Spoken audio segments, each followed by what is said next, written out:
मैं ज्ञान स्वरूप हूँ। यानी हमारे एक एक दृष्टि से, वृत्ति से, बोल से जो जो बाबा के गुण हम बोलते हैं वो हमारे एक एक इस कर्म से झलके। किसी को ये नहीं बताना पड़े कि गीता के पहले अध्याय में ये लिखा है, दूसरे अध्याय में ये लिखा। हम कहते हैं ना गीता ज्ञान दे रहे, लेकिन हमारे एक एक कर्म से एक एक अध्याय लोगों को नजर आए। गीता खोल के पढ़ने की जरूरत नहीं, इनकी देखने का तरीका, इनके बैठने का, इनके सोचने का, यानी हमसे वो वाइब्रेशन आए आत्माओं को कि हम और इनके साथ बैठे। क्योंकि तब आप नहीं हो, आप बाबा को प्रत्यक्ष कर रहे हो। और साइकोलॉजी कहती है जिस चीज़ को आप निरंतर देखते हो तो ये आंखें कैमरे का काम करती है, वो चित्र आपकी आंखों में छप जाता है। तो जब हम शिव बाबा का योग कर रहे हैं, बुद्धि के द्वारा उसके स्वरूप पे ध्यान केंद्रित कर रहे हैं और काफ़ी समय करते हैं, तो हमारी आँखों में शिव बाबा की छवि नजर आने लगती है। यानी कोई भी हमें देखेगा तो हमारी आँखों से हम नहीं दिखेंगे, वो गोला शिव बाबा लाइट स्वरूप नजर आएगा। वो वाइब्रेशन जो बाबा से मिलके हम आत्माओं को खुशी होती थी, उन आत्माओं को होगी। तो अब हमारा अंतिम लक्ष्य यही होना चाहिए कि हम प्रत्यक्ष हो गए। ब्रह्मा कुमारी बहुत अच्छा काम करती है, बहुत अच्छा ज्ञान देती है, बहुत अच्छा व्यवहार है। ये सब होके हम बच्चे तो प्रसिद्ध हो गए, हम बच्चे तो फेमस हो गए, हमको तो दुनिया जानने लगी, लेकिन हमारी बैकबोन कौन है वो प्रत्यक्ष होना बाकी है। तो ये कार्य तभी होगा जब हमारा योग पावरफुल होगा। और योग पावरफुल कब होगा? जितनी जितनी हमारी पवित्रता की पावर बढ़ेगी, प्यूरिटी की पावर बढ़ेगी। और प्यूरिटी की पावर कब बढ़ेगी? जितना जितना हम आत्मिक स्थिति में स्थित रहेंगे। और आत्मिक स्थिति में कब स्थित रहेंगे? जब हम जरूरत से ज्यादा नहीं बोलेंगे।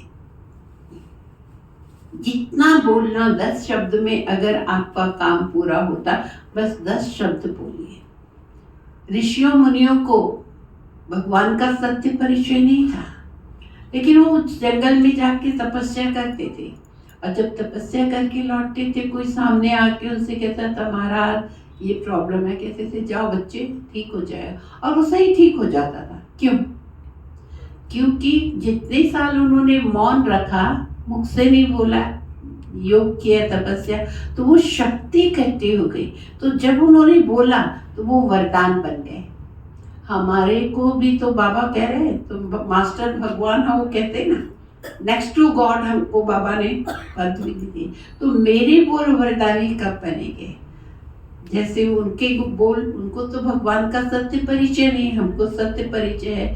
तो कोशिश करें, ये नहीं कि घर बार छोड़ देना है या बात नहीं करना, लेकिन कोशिश करें। कई बार कई लोगों की आदत होती है बोलते ही जाते हैं, उसमें हमारी अननेसेसरी शक्ति व्यर्थ जाती। फिर जो बातें की, जब योग में बैठेंगे तो वो बातें याद आती हैं। बाबा याद नहीं आता, बैठेंगे 1 घंटा लेकिन योग लगेगा 10 मिनट, ऐसे ही ना हो। तो जितना अगर कोशिश करेंगे, हमने खुद अपने लिए भी पुरुषार्थ के लिए यही सोचा कि जहाँ जरूरी है उतना ही बोलेंगे। और कम बोलने के साथ साथ, मौन के साथ साथ मन का मौन भी हो। नहीं तो कई लोग मन से तो कहेंगे आज मेरा मौन है, लेकिन मन में इतने संकल्प रहेंगे कि कब मेरा ये मौन शाम 6 बजे तक रखा पूरा हो, फिर मैं ये फोन करूंगी, इसको ये बोलूंगी, इसको मतलब मन का तो मौन हुआ ही नहीं। मन तो चलता ही रहा, वो मौन नहीं है। कंप्लीट मौन यानी मुख का भी मौन, मन का भी मौन। जब यानी मतलब आप सोचेंगे कि मैंने मौन क्यों रखा है? मैंने मौन इसलिए रखा है कि मुझे वो स्थिति प्राप्त करनी है बाबा को प्रत्यक्ष करने वाली।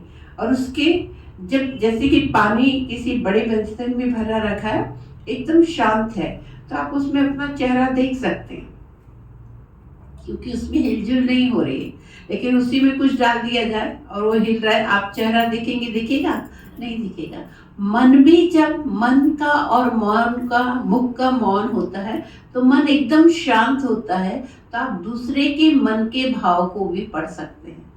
आप अपने आप को भी देख सकते हैं, दूसरे को भी दिखा सकते हैं, दूसरे को भी जान सकते हैं। तो जब तक मुझे ये नहीं पता कि सामने वाली आत्मा आई उसको क्या चाहिए, उसकी मनोकामना पूरी नहीं की, वो मुझे अपना वहां पे द्वापर में अपनी इष्ट देवी इष्ट देवता कहाँ से समझेगा। अभी वो स्थिति हमको प्राप्त करनी, इसलिए नहीं मैं कहती हूँ वो सब टेम्पटेशन है, बाबा हमको उसकी चाह नहीं, लेकिन अभी बाबा जो हमसे चाहता है वो बाबा की आस पूरी करना जिस रूप में बच जाता है, ये बाबा से सच्चा प्यार है। बाबा के प्यार का रिटर्न तो हम नहीं दे सकते, लेकिन बाबा जो हमसे अपेक्षा रखता है वो तो बन सकते हैं। तो कहीं ना कहीं अब हमारा पुरुषार्थ ये हो, अननेसेसरी और व्यर्थ की बातें हम ना करें जो हमारे काम की नहीं है, उससे मेरा कुछ भला नहीं होने वाला, कुछ उससे मेरे कनेक्शन ही नहीं है, ऐसी बातों में हम टाइम व्यर्थ ना गवाएं। तो एक तो मन का मौन, मुख का मौन, और तीसरा एकांत। एकांत दो प्रकार के होते हैं। एक होता है कि कोई परेशानी है, कोई दुख है, डिप्रेशन में, तो बोलेंगे मेरे से बात नहीं करो, मेरे को अकेला छोड़ दो, वो एकांत नहीं। ये एकांत एक की याद में हम खो जाए। अभी मेरा लक्ष्य क्या है? बाबा से बात करना। बाबा से बात करना यानी बाबा से जुड़े रहना। बाबा से जुड़े रहना यानी बाबा की शक्ति अपने में भरना, और वो शक्ति और आत्माओं की सेवा में मदद अपने आप होती है। तो अब हमें कहीं ना कहीं इतना पुरुषार्थ करना है कि बाबा कहे कि मैंने गलत आत्मा को नहीं चुना, क्योंकि वो भी तो अंत में सोचेगा ना, भगवान से गलती नहीं हो सकती है, उसने सही चुना, सही ज्ञान दे रहा, लेकिन हम जीवन में उसको कितना अप्लाई कर रहे हैं। हमको सब कुछ पता है, लेकिन उसको प्रैक्टिकल में हम करेंगे तो ही तो पाएंगे। तो कहीं ना कहीं अब आवश्यकता है, बाबा ने हमारी आस पूरी की। 2 युग तक यानी आधा कल्प तक हमने बाबा से कहा कि आना, मिलना, अपने जैसे बनाना, और बाबा ने आके हमको ज्ञान सुना दिया। अब हमारा चांस है कि हम बाबा जैसा हमें देखना चाहता है वैसे हम बन जाएं, क्योंकि हमें विश्व पे राज्य करना है। तो विश्व पे राज्य करने के लिए विश्व की आत्मा को कुछ प्राप्ति कराएंगे, तभी तो वो हमें अपना महाराजा महारानी मानेंगे या अपना मानेंगे। कुछ प्राप्ति ही नहीं कराई तो कौन मानेगा? तो अब अपनी इच्छाओं कामनाओं को कम कर देना, कम क्या, खत्म कर देना। एक इच्छा थी सब कुछ मिलेगा सतयुग त्रेता में, अगर नहीं मिलेगा तो बाबा नहीं मिलेगा। तो अब अपनी इच्छाओं को, जब अब मेरी बाबा कोई इच्छा नहीं, जो पाना था सो पा लिया, जो मिल रहा उसमें खुश रहिए, क्योंकि आज दुख का कारण और देहभान का कारण इच्छाएं, कामनाएं, अपेक्षाएं, उपेक्षाएं हैं।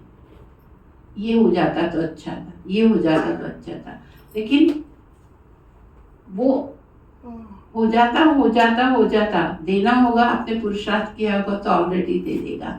अब हमारी इच्छा हो, बाबा तुम जैसे चाहते हो, तो बाबा जो चाहता है उसके लिए अब हम अपने आप से संतुष्ट रहें।